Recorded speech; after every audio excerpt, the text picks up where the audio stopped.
ଦେଖନ୍ତୁ ଯେତେବେଳେ ସଂକ୍ରମଣ ସମୟ ହେଉଛି ବିଭିନ୍ନ ଲିଡର ପାର୍ଟି ଯେ ଛାଡ଼ିଲେ କି ସସ୍ପେଣ୍ଡ ହେଲେ କି ଏକ୍ସପଲ୍ସନ୍ ହେଲେ ତାଙ୍କର କିଛି ଲୋକ ତ ବଞ୍ଚିଥିବେ ପାର୍ଟିରେ ତ ଯିଏ ଦଳରେ ରହିବା ପାଇଁ ଚାହୁଁନାହିଁ କି ଆଇଡିଓଲୋଜିକାଲି ଯେ ଚେଞ୍ଜ କରୁଛି କିମ୍ବା ବ୍ୟକ୍ତିଗତ କାହା ପାଇଁ ସେ ଚେଞ୍ଜ କରୁଛି ସେ ସବୁ ତ ହେବ ଏବେ ସଭାପତିଙ୍କ କାମରେ ସେ ଖୁସି ନାହାନ୍ତି ଦଳ ତାଙ୍କୁ ଯିଏ ଛାଡ଼ିବ ସେ ସଭାପତିଙ୍କୁ ଗାଲି ହିଁ ଛାଡ଼ିବ ଯେ ପ୍ରଶାନ୍ତ ମୋ ସାଙ୍ଗରେ କେବେ କଥା ବି ହେଇନି ଗୋଟେ ଭଲ ପିଲା ଚାର୍ଟାର୍ଡ ଆକାଉଣ୍ଟାଣ୍ଟ ଭାବିଥିଲୁ କରିଥିଲୁ ତାଙ୍କୁ ମିଡ଼ିଆ ଚେୟାରମ୍ୟାନ୍ ଅନେକ ଥର ଡାକିଛନ୍ତି ସେ ପ୍ରୋଗ୍ରାମ ମୁଁ ବ୍ୟସ୍ତ ଅଛି ମୋ କାମରେ ପ୍ରଫେସନରେ ବୋଲି କେବେ ଆସିନାହାନ୍ତି କେମିତି ସେ ଏଲିଗେସନ୍ କଲେ କିଛି ଲୋକ ଯେଉଁମାନେ ସଦାବେଳେ ଆମ ସାଙ୍ଗରେ ଅଛନ୍ତି କାମ କରୁଛନ୍ତି ଥରେ ଗୋଟେ ଉଦାହରଣ ସ୍ୱରୂପ Sudarshan is steel in the party and no action has taken again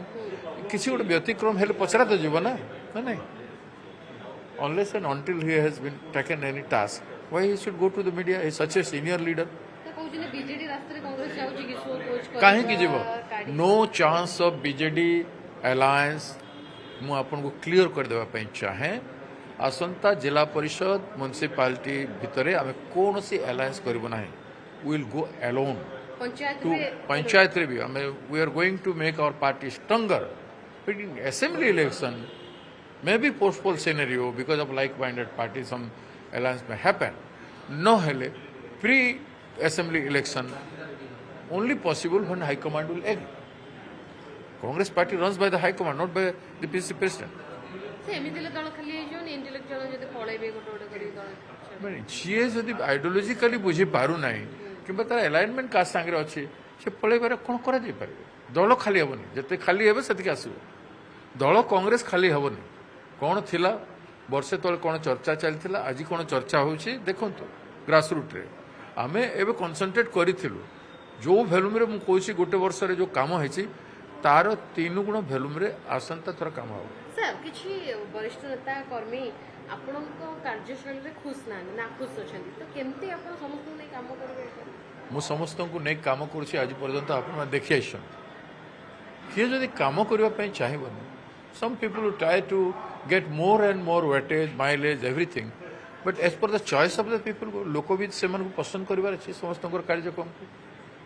ଲୋକ ଯଦି ପସନ୍ଦ କରିବେନି ମୁଁ କ'ଣ କରିବି ସାର୍ କିନ୍ତୁ ଦେଖାଉଛି ଯେତେବେଳେ କଂଗ୍ରେସ ଗୋଟେ ଗ୍ରୋ କରେ ଯେକୌଣସି ସମୟରେ ଆମେ ଦେଖିଛୁ କଂଗ୍ରେସ ଯେତେବେଳେ ଗ୍ରୋ କରେ ସେତେବେଳେ କିଛି ନା କିଛି ଏମିତି ଗୋଟେ କେଁ ବାହାର କରନ୍ତି କିଛି ଲୋକ ନା କିଛି ନାହିଁ ଏବେ ସିଜି ମାଲିରେ ରାହୁଲ ଗାନ୍ଧୀ ରାଗିଗଲେ ଇଏ ସିଏ କେତେବେଳେ ରାଗିଲେ କ'ଣ ହେଲା ଯେଉଁମାନେ ଗଲେ ମୋର ଆଦେଶରେ ଯାଇଛନ୍ତି ଏବେ ବି ଯେଉଁ AICC ଟିମ୍ ଆସିଲା ମୋ ସହିତ ଡିସ୍କସନ୍ କରି ସବୁ ଫ୍ୟାସିଲିଟି ମୁଁ କରିଛି ସ୍ପଟ୍କୁ ବି ଯାଇକି ଆସିଛନ୍ତି ସେ ସ୍ପଟ୍ରେ ବି ସବୁ ମୋର ଆରେଞ୍ଜମେଣ୍ଟ ଥିଲା କ'ଣ ମୁଁ ଦେଖେଇ ହେବି କି ମୁଁ ଆରେଞ୍ଜମେଣ୍ଟ କରିଛି ମୋ ଟିମ୍ ଯାଇଛି ମୁଁ ଶୋଇ କରିବା ଲୋକ ନୁହଁ ସିଜି ମାଲିରେ ଗ୍ରାସରୁଟ୍ରେ କାହାର ଲୋକ ଅଛନ୍ତି ଦେଖନ୍ତୁ ଲୋକ ମୋତେ ଗାଲି କଲେଣି ସିଜି ମାଲିଲେ ଲୋକ ମୋତେ ଗାଲି କଲେଣି କିଏ କାହିଁ ଗାଲି କରୁନାହାନ୍ତି ତାଙ୍କ ପଛରେ ମୁଁ ଅଛି it is known two them ଯେଉଁମାନେ ଫିଲ୍ଡରେ ଅଛନ୍ତି ସେମାନେ ଜାଣିଛନ୍ତି Bhakta Das is there with ଅସ୍ ଆଜି ଲୋକ ଇଣ୍ଟରପ୍ରିଟ୍ କରିବା ଲୋକ କରୁଛନ୍ତି କନକ ଟିଭିରେ ବି ବାହାରିଗଲା ଯେ ରାହୁଲ ଗାନ୍ଧୀ ରାଗିଗଲେ ଯେଉଁମାନେ ଯାଇଥିଲେ ମନୀଷ ବାବୁ ଏବଂ ଉଦୟ ବାବୁ କାଲି 3 ଘଣ୍ଟା ମୋ ସହିତ ବସିକି ରଣନୀତି ତିଆରି କରିছে ଦିଲ୍ଲୀରେ 3 ଆୱାର୍ସ ମୁଁ ଯିବି କି ନ ଯିବି କେତେବେଳେ ଯିବି ଡିଫରେଣ୍ଟ ଥିଙ୍ଗ କାମ କ'ଣ ହେଉଛି ଦେଖ ମୁଁ ସପ୍ତଗିରିଙ୍କୁ କଲି ମୋର ସପ୍ତଗିରି ଯାଇଥିଲେ ଇନସାର୍ଟ ଯାଇଥିଲେ ଭକ୍ତ ଦାସ ଗଲେନି ସପ୍ତଗିରି ଗନ୍ ବାଇ ମି ଅଣ୍ଡର ମାଇ ଡିରେକ୍ସନ୍ ସେ ତାଙ୍କୁ ଚେୟାରମ୍ୟାନ୍ ବନାଗଲା ଏବଂ ତାଙ୍କ ସହିତ ଆହୁରି 13 ଜଣଙ୍କୁ ଯୋଡ଼ାଗଲା ଯିବା ପାଇଁ କୁହାଗଲା ଯେଉଁମାନେ ଦିଲ୍ଲୀରୁ ଆସିଲେ ସେମାନେ ମୋଠୁ ପରମିଶନ୍ ନେଇ ମୁଁ ତାଙ୍କୁ କହିଲି ଏମିତି ଯାଆନ୍ତୁ ସେମିତି କରନ୍ତୁ ସେଇଠି ସମସ୍ତଙ୍କୁ ଇନଷ୍ଟ୍ରକ୍ସନ୍ ହେଲା କମିଟି ଆସୁଛି ଯାଇକି କରନ୍ତୁ ମାନେ ଏଠିରେ କିଛି ନ ବୁଝିକିରି ଓଡ଼ିଶାର ଲୋକଙ୍କୁ ବିଭ୍ରାନ୍ତି କରୁଛନ୍ତି ଆପଣମାନଙ୍କ ଭିତରୁ କିଛି ଲୋକ ସାର୍ ଗୋଟେ ମୁଁ କ'ଣ କରିବି ସାର୍ ଆପଣ ଯେଉଁ କଥା କହୁଥିଲେ ଆଜି ସୁରେଶ ପୂଜାରୀ କହିଲେ କୋଉଠି ନା କୋଉଠି ଆପଣ ଯେଉଁ କହୁଥିଲେ ଯେ ବିଜେପି ଡ୍ରାମା କରୁଛି ମହିଳା ଶ୍ରମିକଙ୍କୁ ନେଇ ସୁରେଶ ପୂଜାରୀ କହିଲେ ଆଜି ମାନିଗଲେ ଯେ ଆମେ ଡ୍ରାମା କରୁଛୁ ମହିଳାଙ୍କୁ ନେଇକି କିନ୍ତୁ ସେ ଡ୍ରାମାରେ ବିରୋଧୀ ସାମିଲ ହୁଅନ୍ତୁ ମହିଳାଙ୍କୁ ନେଇ ସେ ଡ୍ରାମା କରୁଛୁ ବୋଲି ମନ୍ତ୍ରୀ କହିଥିଲେ ଆପଣ କ'ଣ କହିଲେ ଆମେ ସେଇ ଡ୍ରାମାରେ ସାମିଲ ହେବୁ ଆମେ 3,000 ମହିଳା ବିଧାନସଭାକୁ ଘେରିବେ 30 ତାରିଖ ଦିନ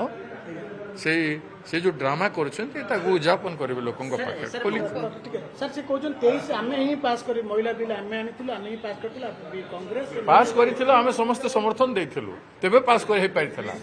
ସାର୍ ମମତା ବାନାର୍ଜୀ କହିଛନ୍ତି ଯେ ଓଡ଼ିଶାରୁ 100 କୋଟି ଟଙ୍କା ଯାଉଛି ଓଡ଼ିଶାରୁ 100 କୋଟି ଟଙ୍କା ଯାଇଛି ନିଶ୍ଚୟ ଯାଇଥିବ ହରିବା ପାଇଁ ଷଡ଼ଯନ୍ତ୍ର ନିଶ୍ଚୟ ଯାଇଥିବ